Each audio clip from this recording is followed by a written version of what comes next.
Hi friends. இன்னைக்கு என்ன பார்க்க போறேன்னா, காராமணி பருப்புல பாயாசம் வைக்க போறேன். இது என்னோட பாப்பா விரும்பி சாப்பிடுவா. அதனால நான் ரெடி பண்றேன்.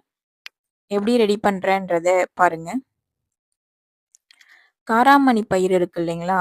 அது வந்து மிக்ஸி ஜார்ல போட்டு உடைச்சு எடுத்துக்கிட்டேன். எடுத்துட்டு கொஞ்சோண்டு தண்ணி கொதிக்க விட்டு, அதுல கஞ்சி காசுவோம் இல்லைங்களா? அந்த மாரி போட்டு கொஞ்சம் நல்லா குழைய வரட்டும்னு காய்ச்சி எடுத்துக்கிட்டேன். இன்னும் ஒரு பேன்ல வந்து வெல்லம் போட்டு, அத கொஞ்சம் தண்ணி விட்டு கொதிக்க விட்டுட்டேன். ஏன்னா, வெல்லத்துல மண்லாம் இருக்கும் இல்லைங்களா? அத வடிகட்டி யூஸ் பண்ணா தான் நல்லாருக்கும். அதனால அத ஃபில்டர் பண்ணிக்கிட்டேன்.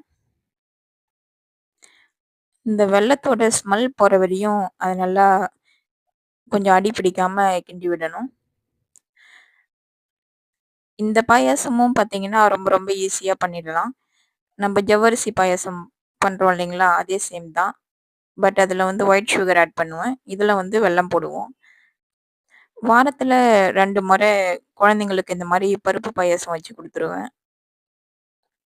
நம்ப எதுல வேணுமா பண்ணலாம். பச்சி பருப்பு பாயாசம், இந்த காராமணி பருப்பு, எந்த பருப்பு இருந்தாலும் நம்ப செஞ்சிடலாம். இந்த காராமணி பருப்பு பார்த்தீங்கன்னா, ரொம்ப ரொம்ப உடம்புக்கு நல்லது. குழந்தைங்களுக்கு வெளியில கடையிலலாம் அதிகமா வாங்கி குடுக்காதீங்க எதுவும். வீட்லயே இந்த மாரி ஸ்வீட் ரெசிப்ஸ்லாம் ரெடி பண்ணி சாப்பிட்டுக்கலாம். நம்ம வெளியில கூப்ட்டு போனாலே அவங்க லேஸ் வேணும், இந்த சிப்ஸ் பாக்கெட் இத தான் விரும்புறாங்க. அதனால பார்த்தீங்கன்னா, நான் வீட்லயே ஏதாச்சும் அவங்களுக்கு ரெடி பண்ணி குடுத்துருவேன்.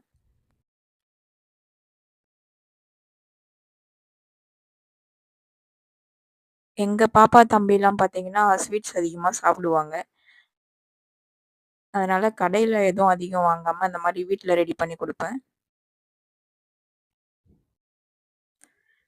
இப்ப பார்த்தீங்கன்னா, பாயாசம் வந்து கொஞ்சம் திக்காயிடுச்சு. அதனால நெய் விட்டு, அதுல தேங்காய் பூ கொஞ்சம் நான் திருவி எடுத்து வச்சுட்டேன்.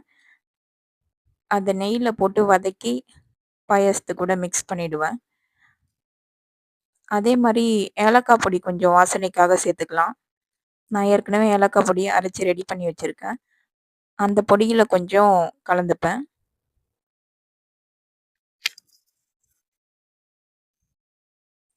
குழந்தைங்க ஸ்கூல் விட்டு வந்தாங்கன்னா, அவங்கள போயிட்டு கூட்டு வந்துட்டு, இடையில இந்த மாரி ஸ்நாக்ஸ் வந்து முன்னாடியே ரெடி பண்ணி வச்சுடுவேன். ரெடி பண்ணி வச்சுட்டு, கூப்பிட்டு வந்ததுக்கு அப்புறமா சாப்பிட்டுட்டு, அப்புறம் டியூஷன் கிளம்பிடுவாங்க. டெய்லி ஏதாச்சும் அந்த மாரி சின்னதா ஸ்நாக்ஸ் ஐட்டம் மாரி பஜ்ஜி, பாயாசம் அந்த மாரி வீட்லயே ரெடி பண்ணி குடுத்துருவோம். பசங்களும் விரும்பி சாப்பிடுவாங்க. வீட்டுக்கு வரும்போதே என்ன இருக்கு அப்டின்னுட்டு கேட்டே வருவாங்க.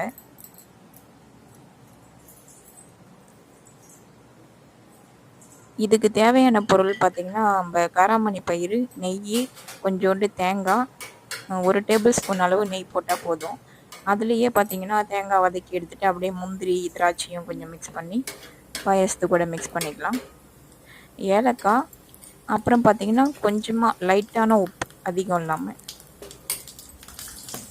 ஏன்னா, அப்பதான் கொஞ்சம் டேஸ்ட் எடுத்து குடுக்கும். இந்த பருப்பு பாயாசம் பார்த்தீங்கன்னா, பாப்பாலாம் விரும்பி சாப்பிடுவா.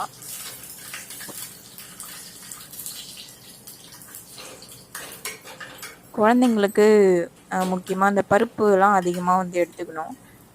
அதனால நான் வாரம் 2 தடவ இந்த மாரி செஞ்சு குடுத்துருவேன். ஏதாச்சும் ஒரு பருப்பு. அப்படி தாளிக்கிற மாரினா காலையிலேயே நைட்டு கடல ஊற போட்டு, காலையிலேயே வந்து ஸ்கூலுக்கு குடுத்து அனுப்பிடுவேன். அப்படி இல்ல செய்ய முடியலன்னு பார்த்தீங்கன்னா, அந்த மாரி பாயாசம் அந்த மாரி ரெடி பண்ணிடுவேன். இந்த வீடியோ உங்களுக்கு பிடிச்சிருந்தன்னா, சப்ஸ்கிரைப் பண்ணி மறக்காம ஒரு லைக் போட்டுருங்க.